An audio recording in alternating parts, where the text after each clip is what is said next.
ಪ್ರೀತಿಯ ಯಜಮಾನರಿಗೆ.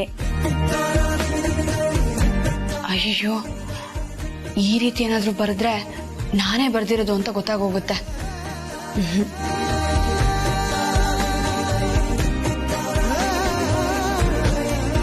ಹಾ, ಪ್ರೀತಿಯ ನನ್ನವರಿಗೆ. ಹಾ, ಹೀಗೆ ಬರೀತೀನಿ. ಪ್ರೀತಿಯ ನನ್ನವರಿಗೆ. ಚೆನ್ನಾಗಿದೆ. ಈ ಪತ್ರ ಏನಾದ್ರೂ ಬೇರೆಯವ್ರ ಕೈಗೆ ಸಿಕ್ಕಿದ್ರೆ ಏನ್ ಮಾಡೋದು?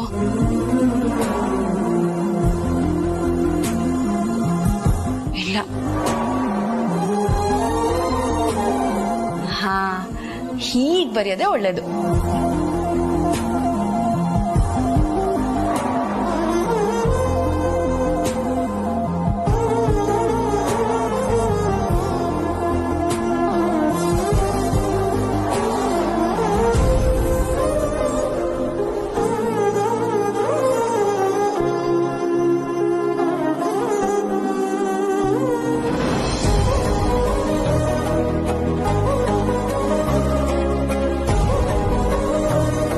ಇಂತಿ ನಿಮ್ಮ ಹುಡುಗಿ.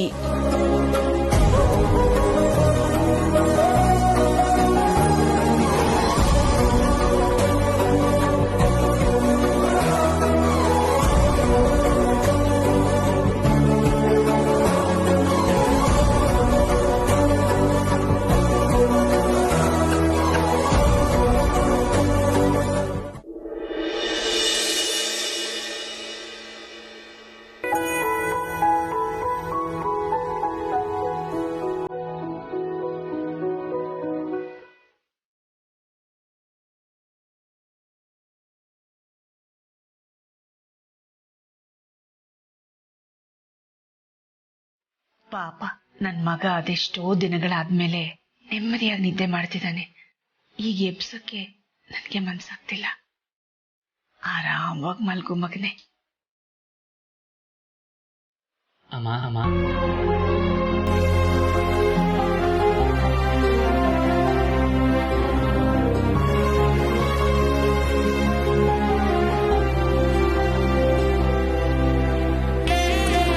ಆದಿ, ನಾನ್ ಬಂದಿದ್ ನಿನ್ಗೆ ಹೇಗ್ ಗೊತ್ತಾಯ್ತು? ನಾನು ನಿನ್ನನ್ ಕರೀಲಿಲ್ಲ, ನಿಂಗೆ ಎಚ್ಚರ ಆಗ್ಬಾರ್ದು ಅಂತ ಮುಟ್ಲೂ ಇಲ್ಲ. ಆದ್ರೂ ಹೇಗೆ ಎದ್ಬಿಟ್ಟೆ? ನೀವು ಬಂದಿದ್ದು ನನ್ ಮನಸ್ಸಿಗೆ ಗೊತ್ತಾಯ್ತು.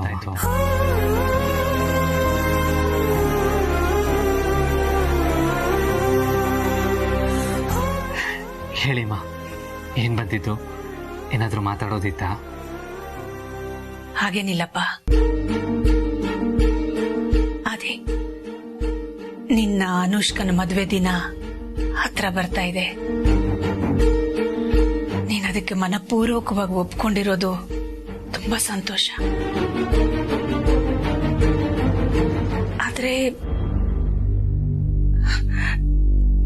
ಇಷ್ಟು ವರ್ಷ ಮುದ್ದಿನಿಂದ ಬೆಳೆಸಿ ಕಾಪಾಡ್ಕೊಂಡು ಬಂದ ನನ್ನ ಮಗನ್ನ ಈಗ ಸೊಸೆ ಕೈಗೂ ಒಪ್ಪಿಸ್ಬೇಕಲ್ಲ ಅನ್ನೋ ಆತಂಕ ಒಂದ್ ಕಡೆ, ನಿನ್ನ ನಾನೆಲ್ಲಿ ಕಳ್ಕೊಂಡ್ ಬಿಡ್ತೀನೋ ಅನ್ನೋ ಭಾವ ಇನ್ನೊಂದ್ ಕಡೆ. ಅಮ್ಮ, ನಿಮ್ ಮನ್ಸಿಗೆ ನೋವಾಗುತ್ತೆ ಅನ್ನೋದಾದ್ರೆ ನನಗೆ ಮದ್ವೆನೇ ಬೇಡ ಅಮ್ಮ.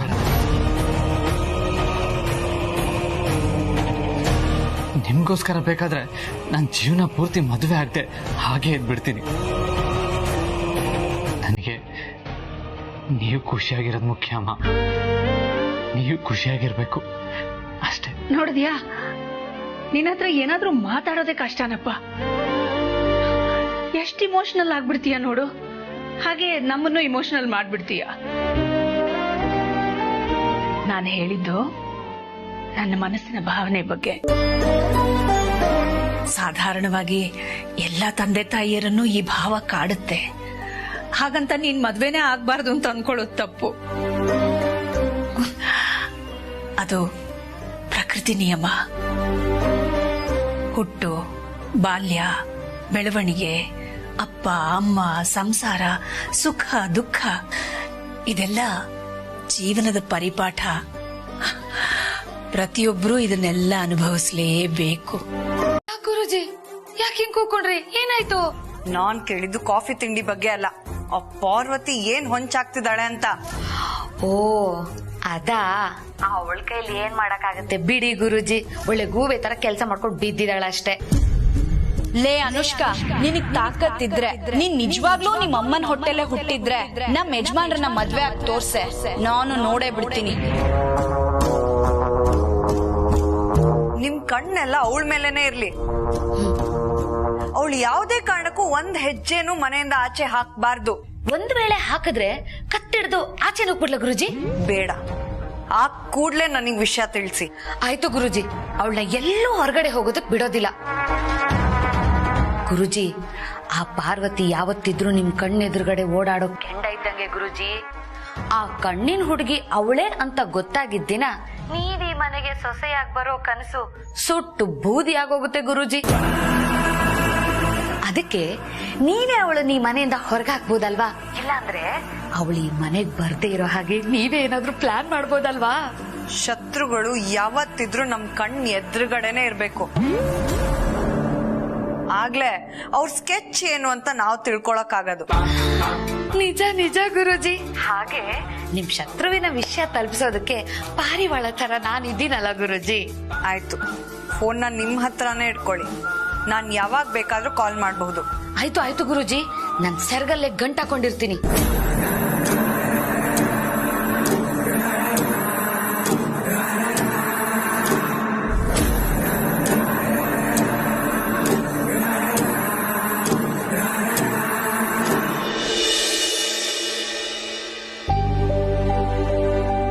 ಬಾನು, ಇದನ್ ಮಾಡಿ ಮೇಲೆ ಬಿಸಿಲಿಗೆ ಆರಾಕ್ಬಿಡ್ಬಮ್ಮ. ಸಾವಿತ್ರಕ್ಕ ಬಂದ್ಯಮ್ಮ, ಬಾ. ಯಾಕೋ ನಿನ್ ಟೈಮ್ ಇವತ್ ಚೆನ್ನಾಗಿಲ್ಲ. ಯಾಕೆ ಸಾವಿತ್ರಕ್ಕ, ಅಂತದೇನಾಯ್ತು? ದಾಮಿನಿ ಮೇಡಮ್ ನಿನ್ ಕೇಳ್ಕೊಂಡು 2 ಸಲ ಬಂದಿದ್ರು. ಯಾತಕ್ಕೂ ಹುಷಾರಾಗಿರು ಪಾರು. ಹೌದಾ? ಯಾಕಂತೆ? ನಿನಗ ಆರತಿ ಮಾಡಿ ಒಳಗಡೆ ಕರ್ಕೊಳ್ಳೋದಕ್ಕೆ. ಯಾಕೆ ಮೇಡಮ್? ಏನೇ, ಎಷ್ಟೊತ್ತಿಗೆ ಕೆಲ್ಸಕ್ಕೆ ಬರೋದು? ಟೈಮ್ ಎಷ್ಟ ಇವಾಗ? ಈ ಮನೇಲಿ ನಿನಗೆ ಹೇಳೋರು ಕೇಳೋರು ಯಾರು ಇಲ್ವಾ? ಇಲ್ವಲ್ಲ ಮೇಡಮ್, ನಾನ್ ಸರಿಯಾದ ಸಮಯಕ್ಕೆ ಬಂದಿದ್ದೀನಲ್ಲ. ಏನ್ ಸರಿಯಾದ ಟೈಮಿಗೆ ಬಂದಿದ್ಯಾ ಬದ್ನೆಕಾಯಿ? ಎಷ್ಟೇ ಟೈಮ್ ಇವಾಗ? 10 ನಿಮಿಷ ಲೇಟ್ ಆಗಿ ಬಂದಿದ್ಯಾ ನೀನು. ಏನೇ ಮುಖ ನೋಡ್ತಿದ್ಯಾ? ಮೊದ್ಲು ಟೈಮ್ಗೆ ಬೆಲೆ ಕೊಡೋದನ್ನ ಕಲ್ತ್ಕೋ, ಆವಾಗ ಉದ್ಧಾರ ಆಗ್ತೀಯ. ಎಲ್ರಿಗೂ ಮೊದ್ಲು ಕಾಫಿ ಕೊಡು. ಹಾ, ಇನ್ನೊಂದ್ ವಿಷಯ, ನೀನ್ ಆಚೆ ಎಲ್ಲೇ ಹೋಗೋದಿದ್ರು ನಾನ್ ಪರ್ಮಿಷನ್ ತಗೊಂಡೆ ಆಚೆ ಕಾಲಿಡ್ಬೇಕು, ಗೊತ್ತಾಯ್ತಾ? ಸರಿ ಮೇಡಮ್. ನೋಡ್ತೀನಿ. ಏನೇ ಪಾರು, ಅವ್ರಷ್ಟೊಂದು ಬೈದು ಹೋಗ್ತಾ ಇದ್ರೆ ನಗ್ನಗ್ತಾನೆ ಇದೆಯಲ್ಲಿ. ಅಲ್ಲ ಸಾವಿತ್ರಕ್ಕ, ಅವ್ರು ಬೈದಿದ್ರಲ್ಲಿ ಏನಾದ್ರೂ ಅರ್ಥ ಆಯ್ತಾ? ಮತ್ತೆ ಅವ್ರು ಯಾವಾಗ್ಲೂ ಹೀಗೆ ತಾನೆ, ಕಾರಣ ಇಲ್ಲದೆ ಕಾಲ್ ಕೆರ್ಕೊಂಡ್ ಜಗ್ಲಕ್ ಬಂದು ನನ್ನನ್ನು ಬೈಲಿಲ್ಲ ಅಂದ್ರೆ ಅವ್ರಿಗೆ ಎಲ್ ಸಮಾಧಾನ ಆಗತ್ತೆ, ನೀನೇ ಹೇಳು. ಪರವಾಗಿಲ್ವೇ, ನಮ್ ಪಾರ್ವತಿ ಮೇಡಮ್ನವರು ಅವ್ರನ್ನ ಚೆನ್ನಾಗಿ ಅರ್ಥ ಮಾಡ್ಕೊಂಡಿದ್ದಾರೆ. ಎಲ್ಲಿ ನೀನೇನಾರ ತಪ್ಪು ಮಾಡಿದ್ಯೋ ಅಂತ ಹೆದರ್ಕೊಂಡ್ಬಿಟ್ಟಿದ್ದೆ ಕಣಮ್ಮ. ಹೆದರ್ಕೋಬೇಡ ಸಾವಿತ್ರಕ್ಕ, ಈ ಪಾರ್ವತಿ ತಪ್ಪು ಮಾಡೋದಿಲ್ಲ. ಆದ್ರೆ ಅವ್ರ ದೃಷ್ಟಿಲಿ ನಾನ್ ಮಾಡಿರೋದೆಲ್ಲ ತಪ್ಪಾಗಿ ಕಾಣಿಸಿದ್ರೆ ನಾನ್ ಏನ್ ಮಾಡೋದಕ್ಕಾಗತ್ತೆ? ಅರೆ, ಇವತ್ತೇನು ಚಟ್ಪಟ ಅಂತ ಮಾತುಗಳು ಬರ್ತಾ ಇದೆ, ತುಂಬಾ ಖುಷಿಯಾಗಿದೆಯಲ್ಲ. ಏನ್ ಸಮಾಚಾರ? ಸಮಾಚಾರ ಇದೆ.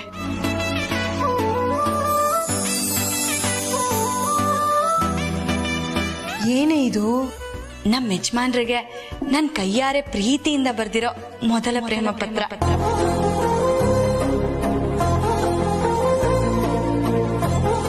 ಓಹೋ, ಕಣ್ಣಿನ ಹುಡುಗಿ ಹೆಸರಲ್ಲಿ ಯಜಮಾನ್ರಿಗೆ ನೀನ್ ಬರ್ದಿರೋ ಪತ್ರನಾ? ಈಗ ಮೆಚ್ತೆ ಕಣೆ ನಿನ್ನ. ಒಳ್ಳೆ ಆಲೋಚನೆಯಲ್ಲೇ ಮುನ್ನುಗ್ಗಿದ್ಯಾ, ಒಳ್ಳೇದಾಗ್ಲಿ. ಒಳ್ಳೇದಾಗ್ಬಿಡ್ಲಿ ಅಂದ್ರೆ ಸಾಕಾ? ಈ ಪತ್ರನ ಯಜಮಾನ್ರಿಗೆ ತಲುಪಿಸ್ಬೇಕು ಅಂದ್ರೆ ನಾನ್ ಪೋಸ್ಟ್ ಆಫೀಸಿಗೆ ಹೋಗಿ ಇದನ್ನ ಪೋಸ್ಟ್ ಮಾಡ್ಬೇಕು. ದಾಮಿನಿ ಮೇಡಮ್ ನೋಡಿದ್ರೆ ಎಲ್ಲಾದ್ರೂ ಹೊರಗೆ ಹೋಗಕ್ಕೂ ಮುಂಚೆ ನನ್ನನ್ನು ಕೇಳ್ಕೊಂಡೆ ಹೋಗ್ಬೇಕು ಅಂತ ಹೇಳಿದಾರೆ. ಈಗೇನ್ ಮಾಡೋದು? ಪೋಸ್ಟ್ ಆಫೀಸ್ ಹೋಗಿ ಹಾಕಿದ್ರು ಅದು ದೊಡ್ಡ ಯಜಮಾನ್ರ ಕೈ ತಲುಪೋದಿಕ್ಕೆ 2 ದಿವಸ ಆಗತ್ತೆ. ಅಷ್ಟೆಲ್ಲ ಅನುಷ್ಕಾ ಏನಾರು ಎಡವಟ್ ಮಾಡಿದ್ರೆ ಈಗೇನ್ ಮಾಡೋದು ಸಾವಿತ್ರಕ್ಕ? ಏನ್ ಮಾಡ್ತೀಯೋ ಹೇಗ್ ಮಾಡ್ತೀಯೋ ನನಗೆ ಗೊತ್ತಿಲ್ಲ. ಒಟ್ನಲ್ಲಿ ದೊಡ್ಡ ಯಜಮಾನ್ರ ಕೈಗೆ ಈ ಪತ್ರ ಇವತ್ತೇ ತಲುಪಬೇಕು. ಹೇಗೆ? ಏನ್ ಮಾಡ್ಲಿ? ಪೋಸ್ಟ್ ಮ್ಯಾನಿಗೆ ಲಂಚ ಕೊಟ್ಟು ಇಲ್ಲಿಗೆ ಬರಕ್ಕೆ ಹೇಳೋಣ. ಅಯ್ಯೋ ಅದೆಲ್ಲ ಆಗಲ್ಲ ಸಾವಿತ್ರಕ್ಕ. ಅದು ಅಲ್ಲದೆ ಲಂಚ ಕೊಡೋದು ತಪ್ಪು. ಮತ್ತೆ ಹೇಗೆ ಕೊಡ್ತೀಯಾ? ಅದನ್ನೇ ಏನಾದ್ರೂ ಯೋಚನೆ ಮಾಡು ಸಾವಿತ್ರಕ್ಕ.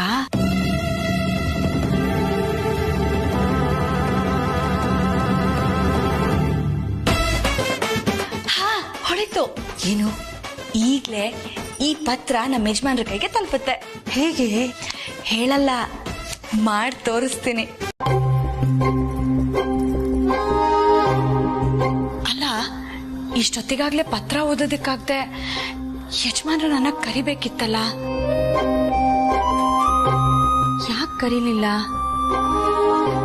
ಒಂದ್ ವೇಳೆ ಆ ಪತ್ರ ಹೇಗ್ ಓದೋದು ಅಂತ ಅವ್ರೇನಾದ್ರೂ ಕಣ್ಣಿಡ್ಕೊಂಡ್ಬಿಟ್ರಾ?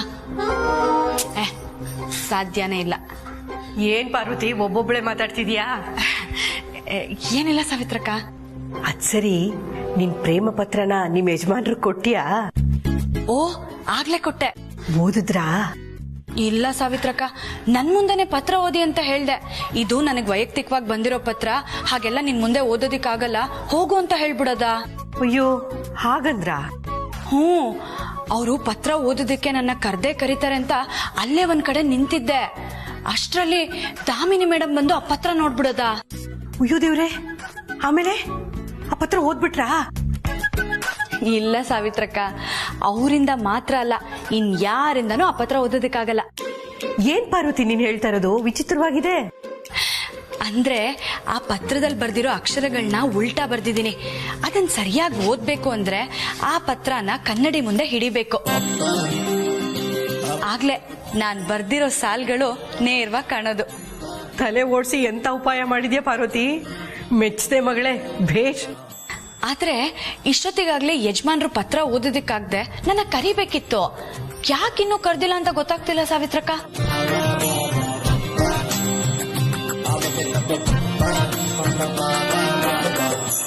ಪಾರ್ವತಿ, ನೋಡು ನಿಮ್ಮ ಯಜಮಾನ್ರು ಕರೀತಾರೆ, ಹೋಗು.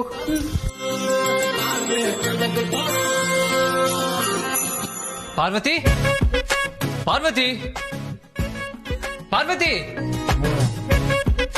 ಪಾರ್ವತಿ. ಏನಾಯ್ತು ಯಜಮಾನ್ರೆ, ಇಷ್ಟೊಂದು ಅವಸರದಲ್ಲಿ ಕರಿತಿದ್ದೀರಾ? ಏನಾಯ್ತು?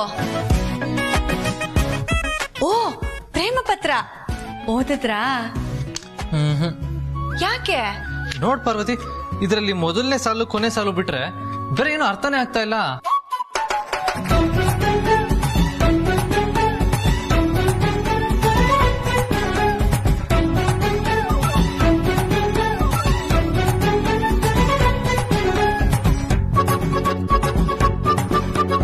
ಇದೇನ್ ಯಜಮಾನ್ರೆ ಈ ರೀತಿ ಬರ್ದಿದ್ದಾರೆ? ಇದೇನ್ ಪ್ರೇಮ ಪತ್ರನ ಅಥವಾ ಕಾಗಕ್ಕ ಗುಬ್ಬಕ್ಕನ್ ಪತ್ರನ? ಪ್ಲೀಸ್ ಪಾರ್ವತಿ, ನನ್ನ ಹುಡುಗಿ ಬರ್ದಿರೋ ಪತ್ರದ ಬಗ್ಗೆ ಹೀಗೆಲ್ಲ ಮಾತಾಡ್ಬೇಡ, ನನಗೆ ಬೇಜಾರಾಗುತ್ತೆ. ಕ್ಷಮಿಸಿ ಯಜಮಾನ್ರೆ, ಇದ್ರಲ್ಲಿರೋ ಸಾಲ್ಗಳು ಆ ರೀತಿ ಕಾಣಿಸ್ತಿತ್ತು, ಅದಕ್ಕೆ ಹಾಗಂದೆ. ಸರಿ, ಈಗ ಇದನ್ನ ಹೇಗೆ ಓದೋದು?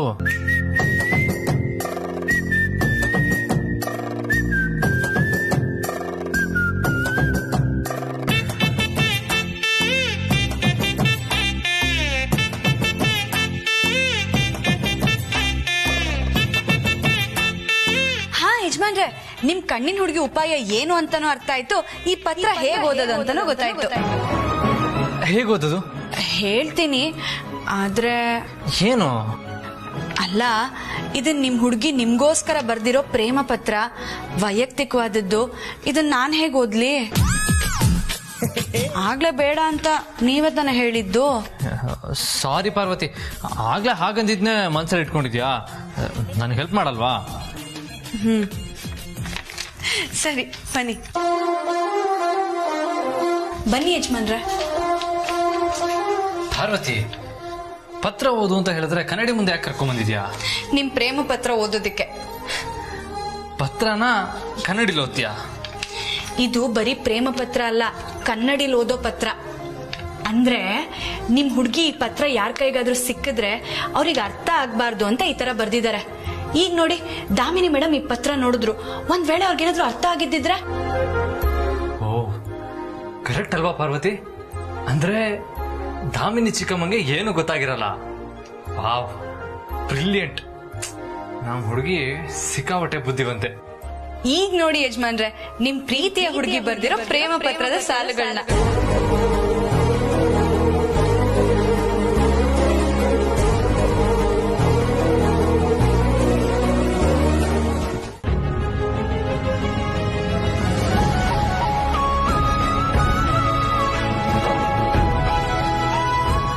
ಓ ಮೈ ಗಾಡ್ ಪಾರ್ವತಿ, ನನ್ ಕೈಲಿ ಆಗ್ತಾ ಇಲ್ಲ ಪಾರ್ವತಿ.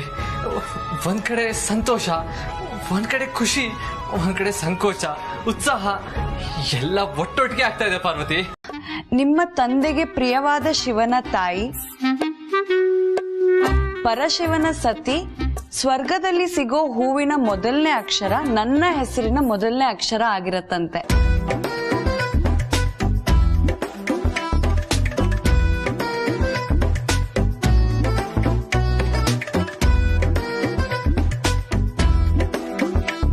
ಇದಕ್ಕೇನು ಕ್ಲೂ ಆಪ್ಷನ್ ಇಲ್ವಾ ಅನುಷ್ಕಾ? ಲೇ ದಾಮು, ಇದೇನು ಟಿವಿಲಿ ಬರೋ ರಸಪ್ರಶ್ನೆ ಕಾರ್ಯಕ್ರಮನ ಆಪ್ಷನ್ಸ್ ಎಲ್ಲ ಕೊಡೋದಕ್ಕೆ? ನೋಡು, ಗೊತ್ತಾದ್ರೆ ಹೇಳು, ಗೊತ್ತಿಲ್ಲ ಅಂದ್ರೆ ಸುಮ್ಮನೆ ಇರೋ. ಆಯ್ತಾಯ್ತು, ನನಗಂತೂ ತಲೆ ಕೆಡ್ತಿದೆ.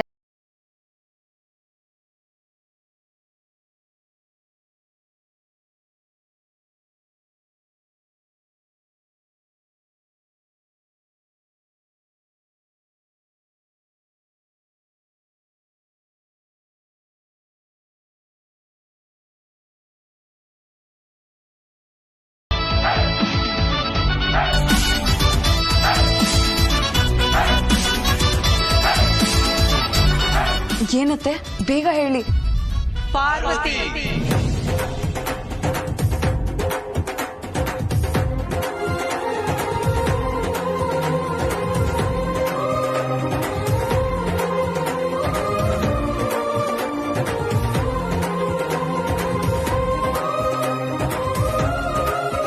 ಮಾಮ್, ಹೇಗೆ ಅಂತ ಸ್ವಲ್ಪ ಬಿಡಿಸಿ ಹೇಳ್ತೀರಾ? ಆ ಭಗವಂತ ಶಿವನ ತಾಯಿ ಪ್ರಕೃತಿ. ಆದ್ರೆ ಈ ಪ್ರಶ್ನೆ ಇರೋದು ಏನಪ್ಪಾ ಅಂತಂದ್ರೆ, ನಿಮ್ಮ ತಂದೆಗೆ ಪ್ರಿಯನಾದ ಶಿವನ ತಾಯಿ ಅಂತ.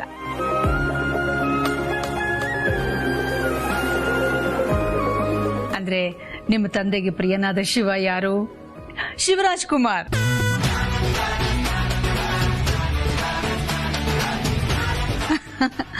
ಅವರ ಒಂದೇ ಒಂದು ಸಿನಿಮಾನು ನಿಮ್ ತಂದೆ ಬಿಡದೆ ನೋಡಿದ್ದಾರೆ. ಸೊ ಶಿವರಾಜ್ ಕುಮಾರ್ ಅವರ ತಾಯಿ ಅಂದ್ರೆ ಪಾರ್ವತಮ್ಮ, ಅಂದ್ರೆ ಪಾರ್ವತಿ. ಪರಶಿವನ ಸತಿ ಅಂದ್ರು ಪಾರ್ವತಿನೇ.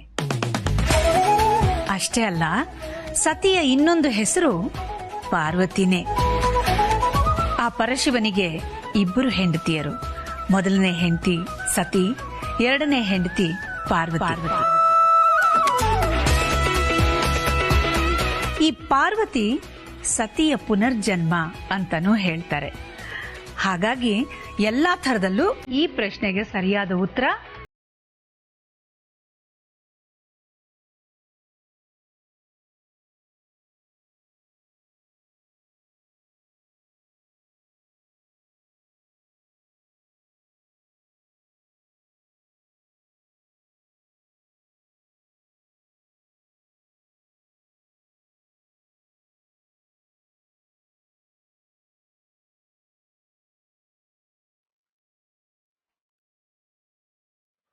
Yes, Mom. Parvati is the second wife of Lord Shiva. Correct. ಸ್ವರ್ಗದಲ್ಲಿ ಸಿಗೋ ಹೂ ಅಂದ್ರೆ ಪಾರಿಜಾತ. ಪಾರಿಜಾತದ ಮೊದಲನೇ ಅಕ್ಷರ ಪ. ಪಾರ್ವತಿ ಅನ್ನೋ ಹೆಸರಿನ ಮೊದಲನೇ ಅಕ್ಷರ ಕೂಡ ಪಾತಾನೆ.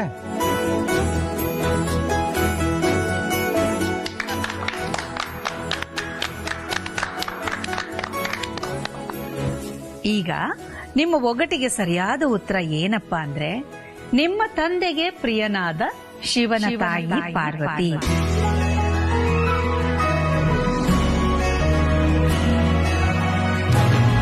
ಆ ಪರಶಿವನ ಸತಿ ಪಾರ್ವತಿ. ಇನ್ನು ಸ್ವರ್ಗದಲ್ಲಿ ಸಿಗುವ ಹೂವಿನ ಮೊದಲನೆಯ ಅಕ್ಷರ ಪಾ. ಹಾಗಾಗಿ ನಿಮ್ಮ ಒಗಟಿಗೆ ಸರಿಯಾದ ಉತ್ತರ ಪಾರ್ವತಿನೇ.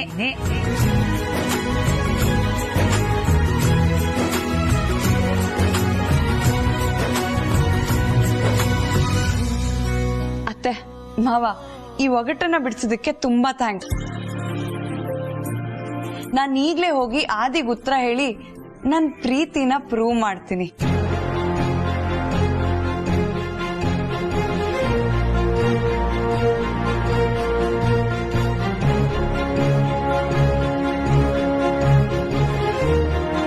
ಅಲ್ಲ, ಇಂಥ ಕಷ್ಟವಾದ ಪ್ರಶ್ನೆನ ನಮ್ಮ ಆದಿತ್ಯ ಕೇಳಿದ್ನಾ? ಹೌದು ಚಿಕ್ಕಮ್ಮ, ಆದ್ರೆ ಬ್ರೋಗ್ ಯಾರೋ ಅವ್ರ ಫ್ರೆಂಡ್ ಕೇಳಿದ್ರಂತೆ. ಓ, ಆದಿತ್ಯನ್ ಫ್ರೆಂಡ್ ತಲೆಲಿ ಸಖತ್ ಬುದ್ಧಿ ಇದೆ ಬಿಡಪ್ಪ. ನಮ್ ತಲೆನೆಲ್ಲ ಕೆಡಿಸ್ಬಿಟ್ಟ.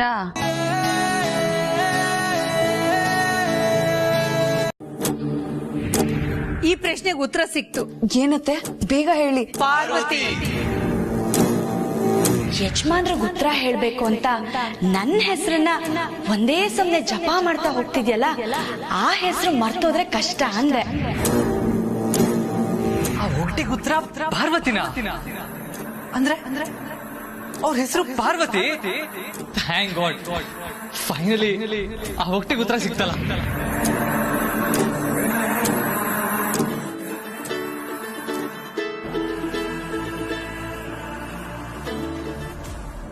ಏನ್ ನಿಮ್ದು? ಯಾಕೆ ಗುರುಜಿ ನನ್ ಮೇಲೆ ಅಷ್ಟೊಂದು ಅಸಡ್ಡೆ ನಿಮ್ಗೆ? ನಾನೇನಂತ ತಪ್ಪು ಮಾಡ್ದೆ ಇವಾಗ? ಕಂತೆ ಪುರಾಣ ಹೇಳೋದನ್ನ ಬಿಟ್ಟು ವಿಷಯ ಏನು ಅಂತ ಹೇಳಿ.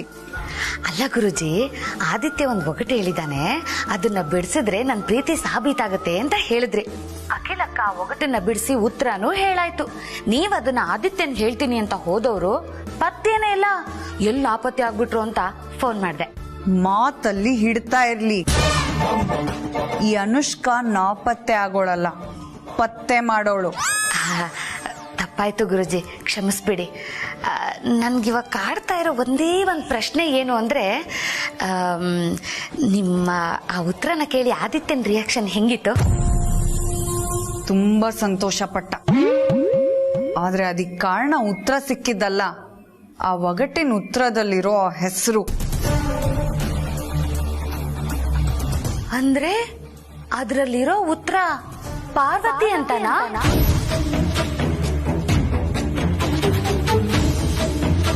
ಗುರುಜಿ, ಈ ಮನೆ ಕೆಲಸದೊಳಗೂ ಆ ಉತ್ತರಕ್ಕೂ ಏನಾದ್ರೂ ಲಿಂಕ್ ಇದೆಯಾ ಗುರುಜಿ?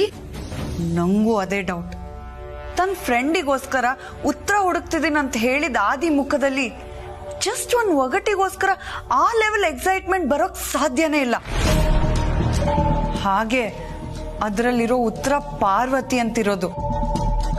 ಆ ಹೆಸರನ್ನ ನಾನು ಆದಿಗೆ ಹೇಳೋವಾಗ ಅವಳ ಮುಖದಲ್ಲಿದ್ದ ಎಂಜಾಯ್ಮೆಂಟ್ ನ ನೋಡಿದ್ರೆ ಇದೆಲ್ಲ ಕೆಲ್ಸದೊಳ್ಳೆ ಕಿತಾಪತಿ ಅನ್ಸುತ್ತೆ. ಅಂದ್ರೆ ನೀವು ಮದ್ವೆ ಆಗ್ತಿರೋ ಆದಿತ್ಯನ ನಿಧಾನಕ್ಕೆ ಅವಳು ಕಂಟ್ರೋಲಿಗೆ ತಗೊಳ್ತಿದ್ದಾಳ ಗುರುಜಿ? ಹಲೋ ಹಲೋ ಗುರುಜಿ, ಹಲೋ. ಅಯ್ಯಯ್ಯೋ, ಕಟ್ ಮಾಡ್ಬಿಟ್ಟಿದ್ದಾರೆ. ನಾನೇನ್ ಹೇಳ್ಬಾರದು ಹೇಳ್ದೆ? ನಾನ್ ಕರೆಕ್ಟ್ ಆಗೇ ಹೇಳಿದ್ದೀನಿ. ನಾನು ಹೇಳಿದಕ್ಕೆ ಏನಾದ್ರು ಉರ್ಕೊಂಡ್ಬಿಟ್ರ ಗುರುಜಿ? ಆದ್ರೂ ಈ ಪಂಡ್ರಾಪುರ ಪಾರ್ವತಿ ತುಂಬಾ ಚಾಲಾಕಿ. ಲೇ ಪಾರ್ವತಿ, ನನ್ನ ಹತ್ರ ಏನಾದ್ರು ನಿನ್ ಬಾಲ ಬಿಚ್ಚಿದ್ರೆ ಟಕ್ಕಂತ ಅಲ್ಲೇ ಕಟ್ ಮಾಡ್ಬಿಡ್ತೀನಿ. ಹಾಳಾದವಳು, ಮನೆ ಕೆಲಸದವಳು. ನಿಮ್ ಕಣ್ಣಿನ ಹುಡುಗಿ ನಿಮಗ್ ಸಿಕ್ಕಿದ್ರೆ ಅನುಷ್ಕಾ ಅವ್ರ ಜೊತೆ ನಡಿಬೇಕಾಗಿರೋ ಮದ್ವೆನ ಅವ್ರು ಕ್ಯಾನ್ಸಲ್ ಮಾಡೋದಕ್ಕೂ ತಯಾರಾಗಿದ್ರು.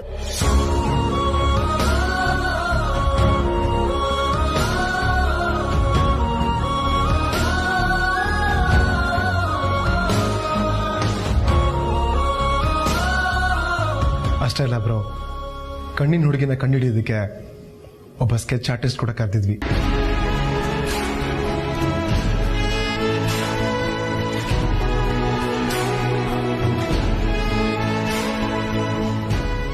ಮತ್ತೆ ಈ ವಿಷಯ ನನಗೆ ಯಾಕೆ ಹೇಳಿಲ್ಲ ಪ್ರೀತು? ನೀನ್ ಹೇಗೆ ಕಣ್ಣಿನ ಹುಡುಗಿ ವಿಷಯ ಮಾಮಗ್ ಗೊತ್ತಾಗ್ಬಾರ್ದು ಅಂತ ನಮ್ಮನ್ನ ಮಾತಲ್ಲಿ ಕಟ್ಟಾಕಿದ್ದೋ, ಅದೇ ರೀತಿ ಮಾಮಗ್ ಗೊತ್ತಿರೋ ವಿಷಯ ನಿನಗೆ ಗೊತ್ತಾಗ್ಬಾರ್ದು ಅಂತ ಅವ್ರು ಹೇಳಿದ್ರು.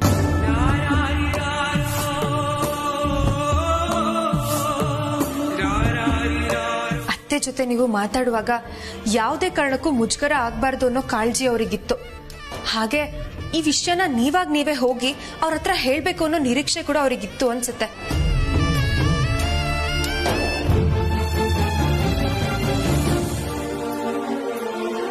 ಹಾಗೆ ನಿನ್ನ ಅನುಷ್ಕೆ ಮದುವೆ ಮಾಡೋದ್ರ ಬಗ್ಗೆ ತುಂಬ ಗೊಂದಲ ಇತ್ತು. ಆದರೆ ನೀನಾಗೆ ಹೋಗಿ ಮದುವೆನ ಪ್ರೀಪೋನ್ ಮಾಡ್ಕೊಳ್ತೀನಿ ಅಂತ ಹೇಳಿದೆ.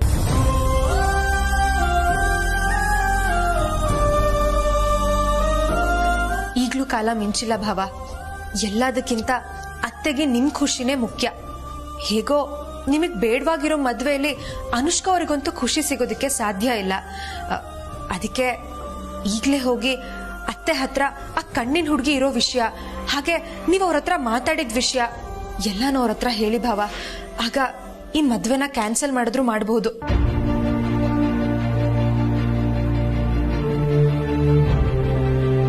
ಹೌದು ಬ್ರೋ, ಜನನೇ ಹೇಳ್ತಿರೋದು ಕರೆಕ್ಟು. ಈಗಲೇ ಹೋಗಿ ಹೇಳ್ಕೊ ಬ್ರೋ.